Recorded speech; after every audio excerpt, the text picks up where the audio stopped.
ఇక మాజీ ఎమ్మెల్యే రమేష్ కుమార్ ఇకనైనా అసత్య ప్రచారాలు మానుకోవాలని మంత్రి మండపల్లి రాంప్రసాద్ రెడ్డి మండిపడ్డారు. 4 సార్లు ఓడిపోయిన వ్యక్తి విమర్శలు చేయడం హాస్యాస్పదంగా ఉందని అన్నారు. రాయచోటిలో 11 కంకర క్రషర్స్ ఉన్నాయని ఏ ఒక్కరి దగ్గర రూపాయి తీసుకోలేదని తెలియజేశారు. అనవసరంగా తన కుటుంబం గురించి మాట్లాడితే సహించేది లేదని మంత్రి హెచ్చరించారు.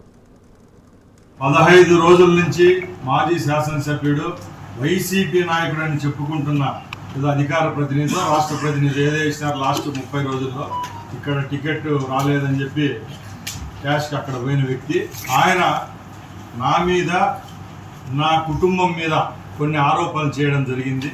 ఆరోపణలను ఒక మంత్రిగా కాకుండా స్థానిక శాసనసభ్యునిగా రాయచోటి ప్రాంతంలో పుట్టిన బిడ్డగా గత 40 సంవత్సరాలుగా రాజకీయ కుటుంబంలో ఉన్న నేను, మా తండ్రి గారు అయితేనేం మా సహోదరుడు అయితేనేం ఇదే రాయచోటి నుంచి శాసనసభ్యులుగా ఎన్నికైనా ఇప్పుడు చెప్పుకునే ఆయన రాయచోటి కేర్ ఆఫ్ అడ్రస్ లేని ఆయన ఒక నియోజకవర్గాన్ని తుంటలుగా వేస్తే 2 మండలాలు ఇక్కడ వచ్చి కలిస్తే 15 సంవత్సరాలు తెలుగుదేశం పార్టీ ఇన్ఛార్జిగా ఉంటూ తెలుగుదేశం అధికారంలో ఉన్నప్పుడు కూడా ఒక సూడో ఎమ్మెల్యే లాగా అంటే ఒక పార్టీ అధికారంలో ఉండి శాసనసభ్యుడిగా ఓడిపోతే ఒక ఇన్ఛార్జ్ పదవి